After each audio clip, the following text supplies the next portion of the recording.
Paul had shared the good news about Jesus in Corinth.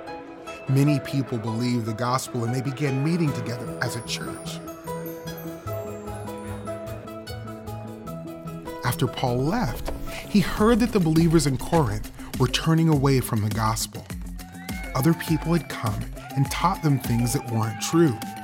These teachers led the Corinthians away from the one true gospel, and Paul was worried. So Paul wrote a letter to the church.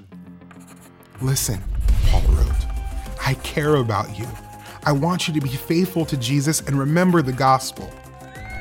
Paul knew that the people had been tricked by the false teachers, like a serpent in the Garden of Eden had tricked Eve. Eve had everything she needed, but she believed the serpent's lies and disobeyed God. The Corinthian believers had everything they needed, the good news of the gospel, yet they were turning away to listen to wrong teaching. "I'm not a great speaker," Paul admitted, "but I know what I'm talking about." Paul relied on God's power to share the gospel. He spent his life sharing the good news, even though it meant facing suffering. Paul didn't share the gospel to get something from those who listened. He told them about Jesus because he loved them. Paul wrote, "I won't back down." False teachers are trying to spread different messages so that the good news about Jesus won't go out. These teachers are against God, and they are only trying to take advantage of you. Paul spoke up because he knew the truth.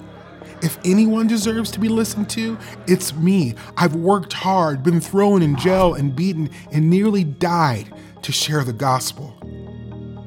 God had chosen Paul and had changed his life. Paul knew his suffering was worth it, and he wasn't going to give up.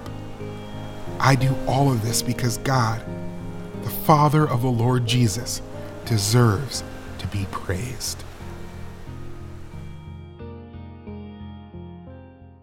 Sharing Jesus with the world is not always easy.